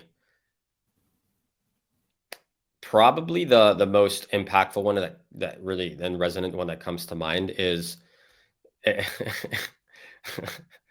I'm laughing as I say this because it's like their anti-Semitism is at an all-time high right now. Yeah, it's like if you look on my Instagram algorithms, I have a second Instagram account, like a burner account, that if I ever like I'm just looking around, just like scrolling or whatever, I'll go into that one because it's more like positive and uplifting shit, like more enlightened shit. But my main account, because my friends always send me like heinous memes and shit like that, and it's like there's so much like racism and I think it's quite funny. I think everything's funny, right? But that I hanging out with Jewish people and understanding like their family values, the systems by which they operate and stuff like that, and even just like very, very successful like millionaire types of people, that has been like a big shock to me because I come from a very like elite family, but because of Cuban communism and all that shit, like all of the wealth was taken away. So although my family was like top 1%er in Cuba, when they had to restart their entire lineage and life over and over again, like over again in the United States, it's like I wasn't born into any kind of wealth, you know?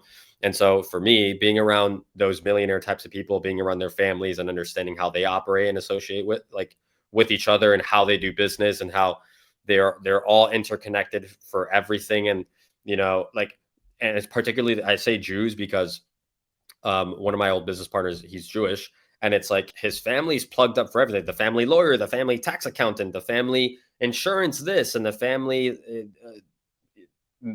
housekeepers and real estate agents and all this different shit. And it's like, oh, no wonder he became so successful so quickly, is because he just immediately had a resource and a network of just things that his family can plug him into. And I'm like, oh, that's really interesting. Like that is something that I'm very intentional about, like creating for my lineage and my future. And like I've had to go out and do those things for myself, you know. But you know, when my kids are adults and they're 18 to 25 years old, it's like I can set them up with those same types of opportunities in a way that, you know, obviously like I'm not just going to give my kids a bunch of money because then you'll fuck them up more, you know, but once they actually get their shit together, and if that's the kind of life path that they want to go down as well, more entrepreneurial, business related and all that stuff, it's like they'll be healthfully supported in that. That has been like one of the more impactful ones, just understanding how like people that have real wealth, how they operate. Other types of cultures that I was very impacted by was the spiritual community of people that I'm plugged up with in like Asheville, North Carolina. And I'm not talking about like the liberal, blue-haired, feminist type of with the nose piercing who has crystals. Like I'm spiritual. It's like no, not that, like not that shit. I mean, like the woke people. What's that? The woke people. The woke crowd, right? Yeah, the tolerant woke crowd that are like the most malicious and evil people. Like not evil, but just holy shit. Some of the, like people from Seattle and shit. But Asheville has those people too. But the people that like did energetic work on me are the same. They used to do energetic work on Tony Robbins like 10, 15 years ago. And they go to Africa to the Dagara tribe. And the Dagara tribe is like one of these indigenous cultures where like they barely have any technology and very, very grounded and connected to earth and connected to like their own spirituality, and such depth of wisdom and profound wisdom. And like oftentimes it's even difficult to put into words what I even experienced with them, because it's just like, holy shit, like that was crazy, you know? And being around people like that, you know, like I mentioned, some of the most magical people that I know, it's like they ain't out there posting on Instagram, flexing in Lambos and doing a bunch of shit. It's like they're in earth. They are here. They're like present to life. They're living their life, not for others, but for themselves and for the greater purpose of connecting with God. So those have been like some of the most impactful cultures. Some very interesting people in this world. Oh, definitely. I bet those kind of people will probably make you feel like life's a dream, or some kind of maybe dreamlike aspect to life. That's crazy to tap into, because things are so physical and like material. Like that's kind of what we see everything as. And then we go use our logic to reason and further ingrain like reality is fixed at a certain level and we can't change it, you know. But to break out of that, you know, you kind of have to break out of the dream. Well, the real dream is that are awakens. People think you dream when you go to bed at night. No. You dream when you're awake. That's it. Can you go into that right there? Shoot. I know what you mean, but Of course. Yeah, you know exactly put what I that mean, in right? words, man. Yeah, it's Yeah. like the awakened state of like awake, like how we are right now. This is the actual dream. When you're looking at it from a spiritual multidimensional perspective. When you go to sleep, that's when you enter into the actual truth of your soul, right? People think, like mind, body, soul, right? Mind, body, soul. But it's actually soul is the most important thing, right? We are soul beings in a physical body, not the other way around, right? Usually people say, oh, like we're meat bags with a soul. No. We're spiritual soul beings in a physical body. And so when you go to sleep at night, that's when you enter into the multidimensionality, which is why dreams are so fucking weird. It's like, like dreams. It's like, and if you start being able to lucid dream, right? I learned how to lucid dream a few years ago, and you become in control of those dreams. Then you start to really experience some really crazy, profound shit, and you access wisdom and levels of depth of knowledge and information that you can take from the spiritual world and bring it into the physical reality, the dream world, right? The dream world here, where you're bound and limited by the physical perspective of who you are. And, to even some degree, I think, everybody has a higher purpose, right? Like, to do X or do Y. But ultimately, from the soul level perspective, your higher purpose is to heal and to reconnect. And remember, you're not here to learn anything. A lot of people like to think of like life as like a school, but really it's a school in the sense that you're not learning anything new. You're returning to the source of the infinite wisdom and knowledge that you already have deeply embedded within you. And you can access that more closely and more readily in the dream state when you're sleeping, when you're reconnecting to the grid, right? When you're reconnecting to the source of your spirituality and the source of that multidimensionality, right? Because time and space aren't fixed, right? Like in a dream, time and space are like you're here one moment, then you're at another dimension the next, and time doesn't make sense, right? Like I just saw the movie Inception again the other day, and it was like every time the dream starts, you don't remember how you got there. Time doesn't make sense, and dreams are very short, but they feel like hours. So very, very interesting perspective to look at when you think about it. Yeah, there was a scene because I've been watching this scene too. It's just been like a kind of a staple, and especially just like putting to work, or getting disciplined on your dreams and things like that. It's just like you're living an old life, and all of a sudden you just wake up and you're like, oh, everything, what the heck? Like, so like the ending scene of Inception, when it's like, welcome home, Mr. Cobb, he comes back from the airport. They basically finished their entire mission of basically entering to the subconscious of some government official's son, I believe, or some kind of high-end someone from a it was like it was an energy it was an energy company. Like they did, I don't know if it was like oil production or something like that, but it was the son, the father died, and the son was supposed to take over the business, and the competitor energy company hires Leonardo DiCaprio and like his team to implant an idea in his subconscious mind to disband the company. Yeah, exactly. So like they're basically finished their mission, and then they'll basically go through all these different dreams and all these kind of dream scenarios, and they can't tell what's real or fake. And they finally wake up out of like the entire mission. They're like, whoa, like, did we do it? Like, did we make it? And then everyone's like, oh yeah, we got it. And then they're like, heck yeah. And then it's just this like kind of warm, like, but also kind of like, oh shoot, was this all real or was this just a dream at the end? But it's the fact that like they got through all of that. Interestingly, at the end of the movie, he has that little the totem, the little spinning dreidel thing, little spinning, and he spins it, and the movie cuts off. It looks like it's about to fall over, but it cuts off, so you don't really see if it falls over or not. And he walks away. He doesn't stay to check it, and it's like, did it fall? Is he in a dream or not? Yeah,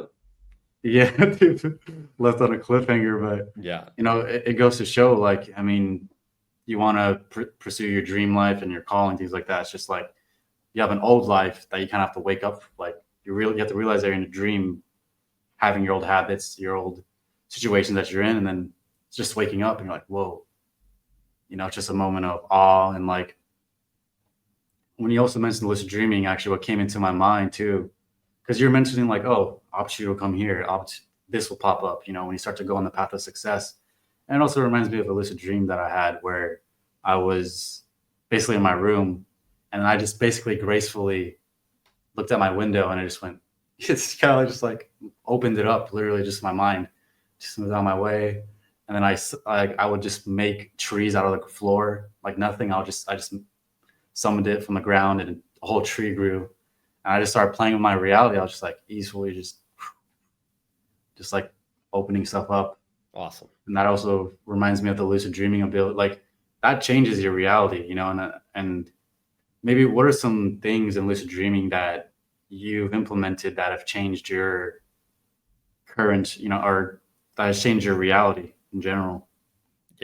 Yeah, like to be able to, it didn't come naturally to me like some people just like naturally lucid dream like automatically. I had to like kind of train myself, and the way I did it was I did this for years, and I still do to this day. Whenever I have a dream, if I remember it, I'll write it down the next morning, like as soon as I wake up, and I'll try to write down and remember as much as I can to kind of like train my brain to remember the fact that I'm in a dream.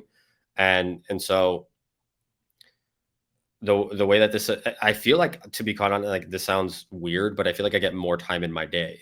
You know, like I don't remember too many of my dreams. I would maybe say like out of 10 times, I probably remember like 2 or 3 out of 10. You know, so most of the time I don't really remember the dream, but when I do remember them, it's like it feels like an adventure. And there's also certain things that I pick up that we're all energetic beings. And so a lot of times things that pop up in your dream is like direct guidance on how you can discern the physical reality even more. And, you know, there's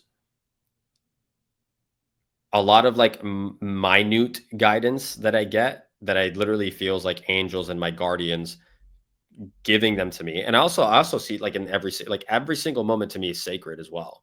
And I, lucid dreaming didn't necessarily, I'm like stumbling over my words here because I'm trying to tie these two things together. But for me, it's what I'm really trying to get at here is like, it's less about lucid dreaming per se, but it's more so about like the way I live my life and the way I live my reality is like every single moment is sacred and every single moment is blessed. You know, every time I eat a meal, I pray over the meal with an intention of, you know, honoring the moment. Every time I watch a movie, I sit down and I say a prayer for it. Every time I go to sleep, I say a prayer. Every time I wake up in the morning, I say a prayer, and I sit in silence and I say a prayer. And this has allowed me to more readily access the wisdom and guidance that is literally embedded in every single moment. And so I genuinely don't worry. I don't worry about anything. Even if I'm experiencing a ton of uncertainty or pain, like business is going through the fucking wall. I'm like, what the fuck's going on? Something's broken. Holy shit. Or I'm uncertain about a certain relationship. Maybe it's like a girl I'm trying to get to know. Like, fuck, does she like me? I don't know. Like, you know, that type of shit. It's like those things used to eat at me. They used to like eat me up alive, not knowing this. And when I let those things go as a construct of partly from the lucid dreaming stuff and really embracing and understanding the fact that we're multidimensional beings in a physical reality, but what it has allowed me to do, in essence, the access and the knowledge and awareness of that multidimensionality is that every single moment you are like shifting realities almost, you know, in one reality, things are difficult, things are hard. You don't know what the fuck to do. Oh my gosh. And then the next moment, it's a completely different reality and you choose how you respond and how you react. And so when things are going great, cool. Like I'm chilling. Like I'm not like overly excited, right? Because oftentimes when people are overly excited because they're experiencing a little bit of success, what are they subconsciously telling the universe? Oh, this doesn't happen to me often, so I'm going to celebrate this as much as I can because it's a very unfamiliar experience. When I experience a goal or a milestone or a run up, whatever the case is, I'm chill. I'm like, thank you. Neutral. And conversely, if shit hits the fan or there's some crazy shit that happens in business or there's some weird shit that happens in a relationship, I'm like, cool, I'm neutral. Someone tries to fuck me over, it is what it is, neutral. And so in this way, it's like you start to become neutral to your reality. And by doing this, you're more in flow with reality, which allows for the better circumstances, the better ideas, the better opportunities to become presently available in your physical reality. And all you have to do is just let it come to you. It's like the whole lucid dreaming thing has unlocked an ability within me to just play more in the multidimensionality, because for me, all of this stuff was very difficult to understand because I'm a very logical person. I'm a very mental person, right? Like my mind and my logic and my hypercritical mind and my extremely judgmental mind, a lot of the healing that I've done has been to soften that, just relax, just chill. Like everything doesn't need to be super structured perfectly. It's like, no. In fact, like the more you play in the emotional aspect, the more you play in the heart-centered aspect of life, it's like things work out much more synchronistically. And it's like I have physical evidence of that in my reality. I have evidence of that in the clients that I work with, the people that are associated with me. You know, it's like it gets fun. Yeah. And we can also tie this all in together too with the protection. We talked a little bit about protecting energy, different aspects like that. But your dream world also is like a sacred space that you uphold. And some people dream, some people don't. But when you start to remember your dreams, for example, like you said, write them down. Wait, hold on. Honoring. Everybody dreams. It's just whether like you're aware enough to remember them or not. Everybody dreams. Okay. And also, like, so when people have dreams, for example, and since it's sacred, right? You know, you can go into them and experience different things. And you talk about Inception, like they went into dreams and extracted information, and then they had to get back out and then remember the information. So that's also, I mean, even though that's a movie, you can literally do that with your dreams. And I've tested it out in a way. It's like, you know, you train yourself to be lucid, and then you're like, okay, I need certain information on, like for me, it was the question of how do I get a better camera? Like right now, I don't have enough. How do I get there? And then it's just like I became lucid, and then I was like, okay, I remember the question. Now let me get into this dream. Let me find where the answer is. And you just intuitively navigate the dream space. And it's like you're being shown a whole bunch of like, it's just impressions you can't really put into words. You just feel like, wow, like this is fucking amazing. You know, you talk about honoring the moment. You're just like, wow, just like, this is so honorable to just to look at the space and just be like, this is sacred. And then you eventually run into different figures in the dreams or different people that point you in a certain direction. And it also ties into the hero's journey where you enter into the depths of the unconscious or the unknown. You extract some information and you come back and you know something. So maybe what's an example for you, like with the hero's journey? Maybe you can also tie into maybe some dreams too, like, because when you go into dreams, you extract information. So maybe what are some examples of maybe the hero's journey, the completion of that process in your life? And if it has to do with dreams, maybe give us such an example of you going into a dream, remembering something, and you came back and you're like, I got it. That's it. Yeah, like I want to be clear about something as well, at least in my perspective and how I've interpreted like some of my dreams. A lot, like sometimes it doesn't necessarily mean you have like an aha moment of like, oh, that like eureka, I found the solution to like X problem. I've had some of my dreams have been like, this person's trying to contact me. You know, like I've had like I like one in particular. I had an ex-girlfriend that we broke up, and a few months later I hadn't thought about her that much, and well, I was thinking about her a lot, but in my dreams, she didn't really show up like the way she used to. And all of a sudden she started popping up again. And I'm like, this girl's trying to get in touch with me. She's trying to get a hold of me again. But the thing is, she didn't in physical reality, try to get a hold of me. And I was also at a point where I'm like, one of the patterns I used to exhibit in past relationships is when we would break up, as soon as that girl would reach out, I would like, oh yeah, like, let's just try to work it out again. And I'm like, and I know enough now at this point in my reality that it's like, I'm not playing that game anymore. If it didn't work out the first time, it's not going to work out the next. You understand? And so I felt her trying to reach out to me, and whether, you know, in the past, it was whether I was reaching out to them or they were reaching out to me. This time I'm like, no, I don't consent to this. Get out of my dream. I don't consent to this being in my vibration. I love you. I know what's going on here, but I do not consent to this. This is my space. This is my, not like the website, my space. This is like my space, you know? And Yeah. And my space is mine, and this is not your house, and you have to go. And then I never dreamed about it. I haven't had a dream about her since then. And I can tell intuitively that like she must have picked up on that message of like me cutting the cord and severing that cord. And to me, that was evidence of even like my deep spiritual growth, because I wasn't playing into the same patterns, or seeing this in my dream and interpreting it as like, oh, that means I need to reach out to her again and rekindle this and whatnot. It's like, no. Like I understand. I don't understand why the relationship ended, to be quite honest, but I'm okay with that. Like I'm at peace. I'm at peace knowing that we did our best with what we could. And maybe, hey, you never know. Maybe at some point in the future, it does come back and it's the best thing ever. Cool. Probably not. Most likely not. And I was able to derive that truth and just kind of discern the reality. Because again, like dreams can be interpreted one which way or the other. You know, I've never had a dream where it was, to be quite honest, I've never had a dream where it was like, I had this aha moment, this piece of information that like transcended something in my physical reality. It was more so like, I received some guidance or some information, and based upon a combination of like what my heart and intuition is telling me, also coupled with past experiences and knowledge of my own patterns and how I show up in certain things, and I operate with what I think and feel is the best path forward, if you will. But yeah, like a specific example beyond that one doesn't really come to mind. Gotcha. Yeah. I mean, yeah, just in general, also the dream space is kind of like, well, it's open, right? So like open source, but, We're in a simulation, no, bro. I mean,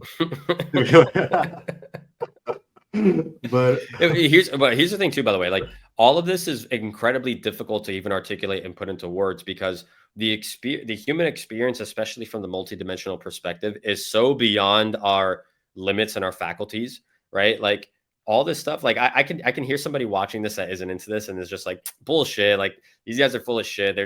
They must have done too many psychedelics or something, you know? And it's like, I've never done psychedelics. And the thing about it is like, there is so much that we don't know. We're in an infinitely expanding universe with trillions and trillions of galaxies in the observable universe, and it's infinitely expanding at an exponential rate. And we're in one galaxy of those trillions and one planet of millions and millions of other solar system planets. And on this one planet, there's 8 billion other people. Like, we don't know shit, you know? exactly. And even if you think about this from like the senses, like you're saying, like taste, touch, smell, hearing, that type of shit. On the electromagnetic spectrum, we only see 0.035% of it. Like the visible light is such a tiny fraction of the wavelengths that we can that are in existence, if you will, right? And so if you look at like the observers, things like the observer effect and the duality of nature, right? Like particles and waves don't take form as matter and energy until they're observed. And that's because until something is, particles and waves are the building blocks of matter and energy. So everything that you observe is particles and waves at the smallest minute form. It has the illusion of solidity. It has the illusion, like we're here talking on the mics and using this laptop. It's the physical illusion is the fact that, oh, it's a solid laptop. It's just vibrating at such a rapid rate that we don't see that with our eyes. You can only perceive that, and you can only know that to be true when you do this, when you understand the higher level perspective of the multidimensionality of reality, and understanding that, like, okay, well, this is a universal truth that like everything is literally vibrating. Everything is everything is frequency. Literally, this entire reality is frequency. And so this whole conversation to the untrained mind, or to the forgetful soul, because remember, we're here to remember, to the forgetful soul, they can't even like receive this conversation or understand the truth behind it, because they're only relying on their physical senses of reality, of taste, touch, smell, hearing, and sight to discern their reality. But that is such a tiny, tiny fraction of reality. That's why it's so difficult to even have these conversations and to describe it, because given the faculties that we have right now, we are in such a limited perspective. But within that, you can also expand your perspective and expand the confounds of your mind by just going deeper into this and studying and listening and observing, and then also living through it and experiencing it for yourself. Yeah, and like also going back to the beginning too, you talked about basically like, you have to take care of yourself on an energetic level, and kind of tapping into that a little bit. I mean, that's kind of something I intuited as well, where there was a term called apophatic theology, which is basically a summary of the definition is that by negating or turning away from your senses, you begin to go into the uncreated realm, so there's created light, which is what we see visibly, and there's uncreated light, which you don't see visibly, but it's there. And these are basically this unseen operations and energies that are flowing in this space. and that by negating what's in the five senses, you turn towards these energies, and these unseen operations start to work on you. And then through this process of basically negating the five senses, you start to gain that charge of those unseen operations that are occurring all the time around you. And those, I mean, again, we talk about the dream space and all these kind of different spiritual topics. These things get revealed through the opening of the unseen operations that occur around you. And again, like the dream world too, there'll be moments, at least for me, this is kind of how I experienced it. It's kind of like in winds, where like one moment I'll be like, let me focus on lucid dreaming. Another moment, like I have seasons where my dreamings are literally telling the future. My dreams are telling the future. So it's very interesting to see that there's always these, like you said, there's so much that we don't know, and there's always these unseen operations that occur, and that need to be unpacked and unraveled and unfolded into your reality. So yeah, it's 100%. That's exactly like unpacking this reality is, again, it's like a lifelong process and journey. And the interesting thing about this as well is like, I think eventually we'll reach a point of critical mass where enough people become awakened. And then because of that, our physical reality will start to reflect more of our multidimensionality of our soul. Right. And the more we have this type of conversation with people, the more people start to understand it from a mental level, they'll be able to integrate it at the spiritual level. And then that'll be the point where you'll see like you'll see all of the miracles that it talks about in the Bible. You'll see the common man being able to do that, which there are people I haven't personally seen it for myself, but I have a friend from many years ago that was showing me clips of people starting fires in Portugal, like just using their hands, using energy. And we've all heard stories of like shamans and people that like, monks in a temple and shit that can levitate off the ground, and they're using the chi force and all that different shit. It's like people like the reason they don't believe it is because, well, if that's true, then, there should be a video for this shit. All the fuck, like these people are in seclude. They don't want nobody knowing that they do this shit.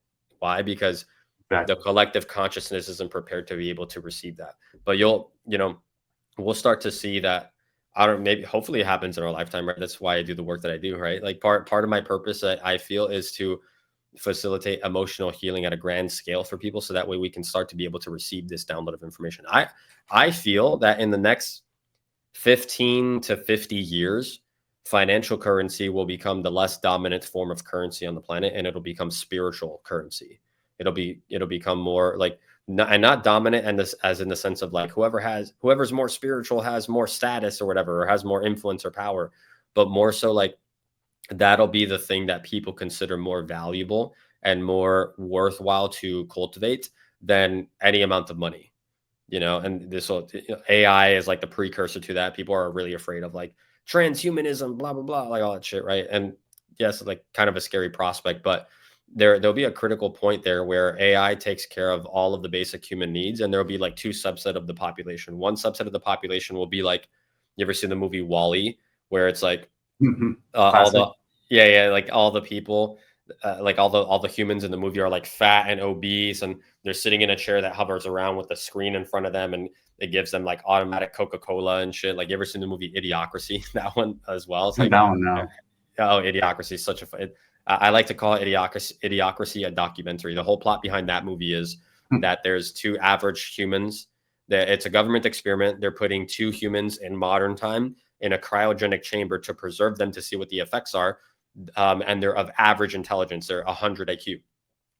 Something happens where the project gets forgotten and they get buried underground for like 500 years or some shit like that, or more, like just I forget the exact, it's many millennia or some shit like that. And they awaken in the future. The entire population is so dumbed down that they come out as average intelligence, and they're immediately the smartest people on the planet, so much so that the guy becomes the president. That's the whole plot of the movie. That's the whole plot of the movie.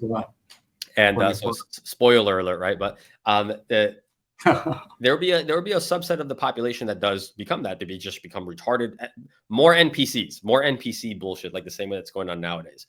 And then there'll be a different subset of the population, the ones who cultivate spiritual currency, where we're going to have 1,000 Beethovens. We're going to have 1,000 Einsteins. We're going to have 1,000, I don't know, Drakes. We're going to have 1,000 Ezekiels. We're going to have 1,000 Jose Moralejos.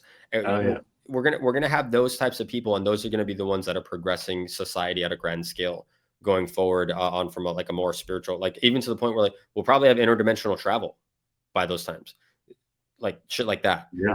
And that combined with 1,000 Elon Musks, so yeah, I don't know how this ties into what you were saying before, but I think it's a very, you were talking about like the light and how behind the scenes, even though like I've never heard of that, but what was it called? Apophatic theology? Apophatic theology, which is the way of negation. It's a philosophical way of viewing, your reality. So you can go based off of what you see, or you can trust in these unseen operations that are occurring within you.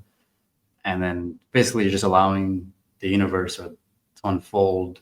You're connecting to God and things are just unfolding. Energies enter into your subconscious mind. And then from your subconscious mind, it seeps into your conscious. And then these unseen operations take place within you. But you kind of have to have the patience and discipline to stay still and turn away from the created light, which is the material, five senses, things like that. Yeah, that reminds me of there's I follow some pretty I've interacted virtually with some pretty crazy people, but I've heard this that like when you die, don't enter the light, because when you die, it's like going to the light, go to heaven, and a lot like I've heard people talk about like don't go into the light, turn around, because if you go into the light, you get reincarnated back into human form, but because the light, that's the positive, but then you come back into the physical dimension, which in the Bible, the physical dimension is the dimension of the devil. The riches of God are stored in heaven, in the spiritual realm, so it kind of reminds me of that. But I mean, that's 100%, that is 100% accurate. I've never heard that phrase, that apathetic theology, but I understand that. I immediately understand the concept, because that's really what energy work is all about, right? You are learning how to rely less on your physical reality as evidence of the kind of person or the kind of being that you are, and you're turning your attention to the energetic, the spiritual, the deeper layer. And that is a thing that like a lot of times when people are, people get into like manifestation or creating better life circumstances for themselves, they always look at the physical. I don't have money, I don't have this, I don't have that, I don't have opportunity, I'm not sexy, I'm not tall, I'm not all these different things. But the thing is, when you tune more into the spiritual reality, number one, you stop giving a fuck about the physical reality, because you're so supported, you feel so connected to God and fulfilled at a spiritual dimension, you feel so held and warm, you feel so much warmth towards reality. The physical reality works itself out. You're not worried about shit. You're not worried. You're chill. Like I said before, you relax. You're confident. You trust. And it really does have a way of even like changing you, how you even physically appear, right? Like if you look at physiognomy, which is the study of how like it's considered like a pseudoscience, but it's the study of how physical features on people give you a lot of information as to their character. And I use physiognomy all the time. Like if I see someone's physical appearance, and not from, I don't mean like, whether they're like attractive or not, or like aesthetically pleasing or aesthetically beautiful or not, but no, like even energetically, it's like you can pick up someone's level of spiritual sovereignty literally just by looking at them, and just by like observing them and observing their consciousness within a moment. You can understand someone's character and understand like who they are as a person. And you can change your own physiognomy by like doing this work, by understanding this information and being able to integrate it into your own reality. It's like your face will literally change.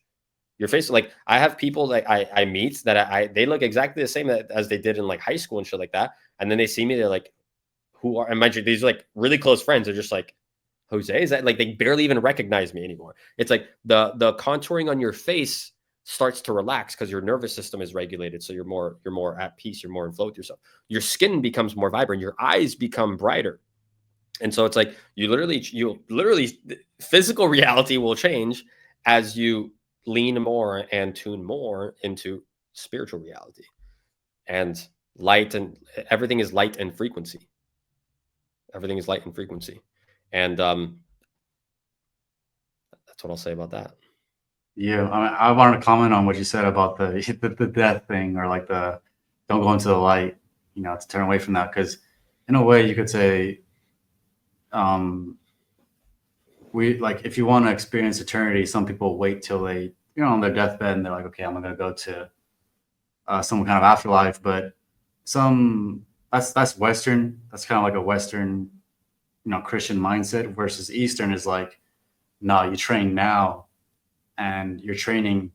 Everything you do every single day counts, right? So what you do in that day is going to help train you to remember the afterlife. And you can even get to a certain point to where, like, when death occurs, like, I mean, you'll remember, especially what you said here, like, don't go to the light, like, avoid it. Because the problem is remembering, right? We don't remember anything. So even in a near-death experience, or even in a death experience when our soul leaves the body, we may forget some instruction. And so, for some people that can be frightening, or like a frightening experience, like dying, because they haven't tapped into like what's here now and the intensity and the beauty of the moment. They haven't tapped into that yet. So when they die, it's like, it's frightening. It's like, damn, I've never been here before. But in reality, you do this, you do the work on yourself, you get energetic aligned. It's like, oh, you already know, like, you're out of body. You're like, okay, I remember. I know what I need to do. It's kind of like remembering a dream. Exactly. It's a good note to end right there. Well, do you have any final comments, or like any, like, where can people find you? Like, where can people contact you, if they want to get a hold of you? Yeah, Instagram at Jose Moralejo, YouTube at Jose Moralejo. I'll get started on Twitter when I feel X. X. Yeah. Final thought is, look, when you master yourself, you master your reality, and self-mastery is an arduous task, and it is challenging. And also, once you start to remember all the things that we talked about and all the different aspects of life and consciousness that we're alluding to here, it's like it becomes increasingly more easy. Life literally becomes more easy. And I don't mean easy as in like you'll have instant manifestations and shit like that, but I mean more flowing. It'll feel more effortless. And the more you awaken to that true nature and that multidimensionality of who you are, it's like you literally become the creator of your reality. And I'd also be clear on this as well. It's like, it's not necessary that you just like Ezekiel in his dream where you just like grow a tree, right? In theory, I guess technically you can do that, right? But in a more pragmatic and practical sense, what it'll look like is you are able to find the creative imaginativeness to find solutions, to go to undisclosed locations where you don't want people to know, to where you get equipment and technology that weren't available to you before, and then you all of a sudden get them, to where you unlock opportunities and wisdom that were always there, but you just remembered it now that you've mastered yourself. So yeah, do the work, study, be a master of your craft, and life will work out. Exactly. Spot on right there. So, all right, everyone, go check out Jose. I mean, beautiful episode. So thank you, Jose, for coming on. And, we'll see you on the next one. So certainly. Peace. Absolutely. Thanks for bringing me on, man. Looking forward to the next one too. Oh, yeah.